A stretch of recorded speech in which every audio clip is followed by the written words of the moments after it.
beneficiario, director, asesor del curso, compañeros estudiantes y personas en general que me visualizan a través de esta plataforma virtual. Recibo un cordial saludo. Mi nombre es Genaro Elías Toc Gutiérrez, estudiante de la carrera de perito contador con orientación en computación de la Escuela Particular Mixta Joyabateca de Ciencias Comerciales del municipio de Joyabá. El motivo de esta presentación es porque el Ministerio de Educación, a través de un acuerdo ministerial, cambió las prácticas presenciales por exposiciones virtuales. De tal manera, en esta ocasión estaré hablando de los siguientes temas. Tema número 1. Historia del perito contador en Guatemala. En el seno de la sociedad económica se fundaron varias escuelas desde el año 1798, entre ellas una escuela de comercio con clases nocturnas, economía, política, geográfica, comercial, tenedura de libros, inglés, legislación mercantil, aritmética comercial, correspondencia mercantil y otras asignaturas como el francés, monedas pesadas y medidas. Al principio fue de 3 años, sin embargo, a partir de la vida independiente de Guatemala, los comerciantes no sabían a ciencias ciertas cuáles eran ni serían sus ganancias o pérdidas técnicamente, de la que se deduce que las cuentas eran malas. Todas están a manos de inexpertos cuyos conocimientos habían sido adquiridos en el trabajo. La Sociedad Económica, institución creada en el fin de velar por el Congreso Comercial de Guatemala y el por interés de quienes se preocupan por la industrialización del país, es encargado de dar los primeros pasos para que se procede a la creación de una escuela de estudio comerciales. Y fue así que durante el gobierno del general Justo Rufino Barrio, por el acuerdo gubernativo del 10 de febrero de 1880, se establece en el edificio de la Sociedad Económica una Escuela Nacional de Comercio, jornada nocturna, a la cual asistían muchas personas adultas, en su mayor parte empleados de oficios, de maneras que para algunos alumnos, especialmente señoritas, era muy difícil hacer sus estudios comerciales en esta escuela, que en esa entonces impartían planes de estudios correspondientes a industria de libros, algunos cursos libres, principalmente de idiomas. Por tanto, el título otorgado de dichos tiempos era el de tenedor de libros. Más tarde fue cambiado por el título de perito contador, mediante el decreto gubernativo número 2081 del 27 de abril de 1938, el cual creó la nueva ley reglamentaria de educación pública. Esto fue durante el gobierno del general Jorge Ubico. Actualmente en la ciudad capital de Guatemala funcionan 6 escuelas nacionales de ciencias comerciales y son las únicas que sirven la carrera de perito contador en el sector oficial. Una funciona en la jornada matutina y en la otra en la vespertina, y 2 en la jornada nocturna, los cuales desarrollan los programas oficiales de estudio que elaboran el Ministerio de Educación. Las escuelas de ciencias comerciales, como todo ese instituto, han atravesado por crisis debido a una serie de circunstancias. Por ejemplo, la Escuela Nacional de Ciencias Comerciales número 2 no cuenta con edificios propios y en varias ocasiones ha tenido que movilizarse. Sin embargo, han logrado subsistirse. Actualmente continúan formando hombres y mujeres que llegarán a la empresa de servicio, bancaria, industriales y comerciales, a ponerse a la orden de los mismos sus conocimientos. El objetivo función de las escuelas nacionales de ciencias comerciales es que es útil y conveniente el establecimiento de la enseñanza necesaria para formar comerciantes aptos para el acertado ejercicio de tan noble profesión. Tema número 2. Legislación aplicable al perito contador. En este apartado se encuentran enunciadas las leyes que regulan las actividades del contador público de una manera no específica, sino general a la mayor parte de la profesión universitarias. Entre estas se encuentran las siguientes. La Constitución Política de la República de Guatemala dice: dentro de la normativa constitucional aplicable a la contaduría pública y auditoría, se encuentran especialmente la regulación de cuanto en la forma de obtener el título y por ende la facultad para ejercer la profesión, establecido que la facultad para emitir grados, títulos, diplomas o incorporaciones correspondiente únicamente a las universidades legalmente constituidas en el país, a excepción de la incorporación de profesionales extranjeros, la cual corresponde con exclusividad a la Universidad de San Carlos de Guatemala, el cual establece las siguientes. En el artículo 90, que el profesional agrega que las distintas facultades de ciencias económicas que obtengan el título que lo acredito como contador público y de auditor debe obligadamente colegiarse para poder ejercer la profesión con el fin de mantener un adecuado control y desarrollo académico de los profesionales. También la ley de colegiación profesional obligatoria, decreto 72-2001, el Congreso de la República de Guatemala. Como se estableció anteriormente en Guatemala, es obligatorio la colegiación de los profesionales egresados de las distintas universidades del país. Estando 38 establecido esta obligación en la Constitución Política de la República de Guatemala. También en el Código Tributario dice, decreto 6-91 del Congreso de la República de Guatemala, nos dice que la contaduría pública y auditor está íntimamente relacionada con el campo tributario, por el que el contador público y auditor es la persona quien la practica.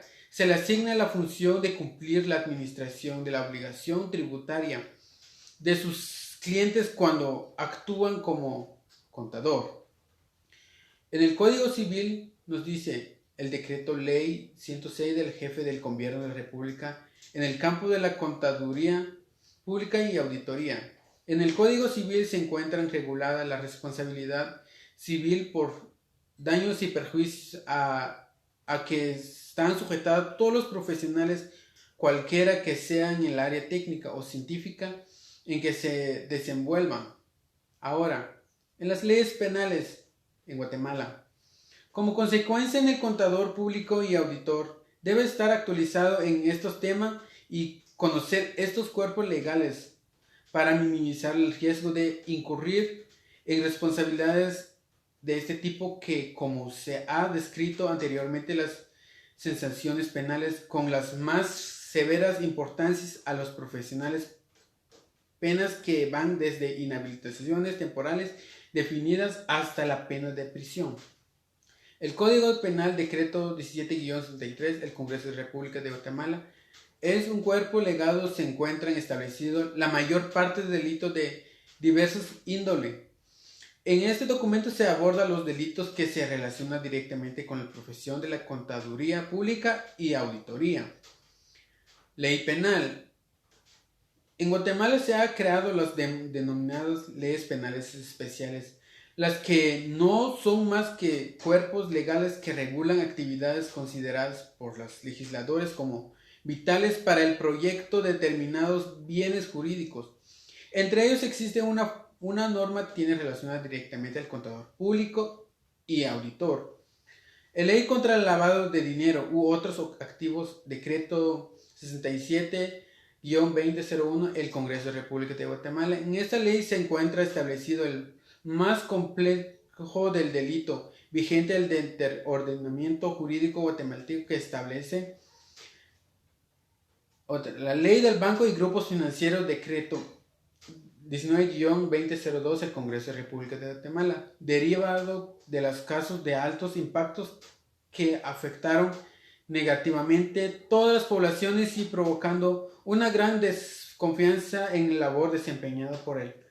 Profesión contadores públicos y contadores, entre los pueden comerciarse las quiebras, fraudes de los bancos de café y banco de comercio. Este tipo de normativos ha cobrado mayor importancia, pues esto debe ser estado garantizado la seguridad del sistema financiero nacional. El Código de Trabajo, decreto 1441 del Congreso de la República de Guatemala, en este dice: al cumplirse este requisito, el contador público y auditor adquiere la calidad del patrono de conformidad con el Código de Trabajo, por lo que está obligado a cumplir con todas las disposiciones de este cuerpo normativo. En Guatemala, varias firmas profesionales han optado por contratar personas por medio de contratos de servicio profesionales, evitando en esta manera el pago de las prestaciones establecidas en el Código de Trabajo y leyes relacionadas como indemnización, aguinaldo, bono 14, vacaciones, cuotas y de seguro social. Tema número 3. Historia de la partida doble. La partida doble tiene origen en la península italiana a finales del siglo XXV, en el año de 1494 por Fray Luca Pacioli, publicado su primer tratado contable titulado Todo acerca de la aritmética geométrica proporcionalidades. Aunque no se le atribuye como inventor, sino fue quien publicó dicho método en su libro. Fray Luca Pacioli escribió varias obras que publicó en Venecia en el año 1494. Es un libro fundamentalmente matemático. En sus 5 partes, 4 se refiere a aritmética, álgebra, matemática comercial y geométrica, pero la tercera, que contiene el tratado de las cuentas y de las escrituras. Sobre la tenuria del libro, uno de los pilares de la contabilidad. Sin embargo, fue Fray Luca Bartolomeo de Pacioli, el padre de las partidas dobles durante el Renacimiento venecio, desarrollado un sistema basado en otros utilizando por los comerciantes de la época. En su tratado ya se aconsejaban el uso de los libros diarios, mayores, balances e inventarios. Sus aportaciones dieron inicio a la contabilidad moderna.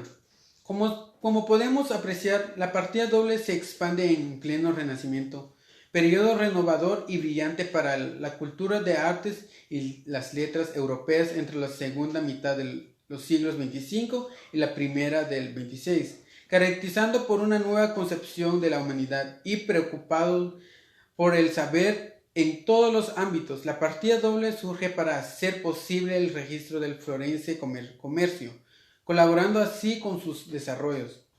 Tema número 4. Partida doble. Consiste en que toda partida sentado en el libro diario tiene que haber una o varias cuentas de cargo y una a varias cuentas en abono. Se llama doble porque existen 2 actos, uno de cargo o débito y uno en abono o crédito, es decir, que no hay cargo sin abono. Partida doble es el método o sistema de registro de las operaciones más usado en la contabilidad. Cada operación se registra 2 veces, una en el debe y la otra en el haber, por el fin de establecer una conexión entre los diversos elementos patrimoniales. La partida doble es la base de la dualidad económica en la contabilidad. Hace referencia al sistema de registro de todas las operaciones contables.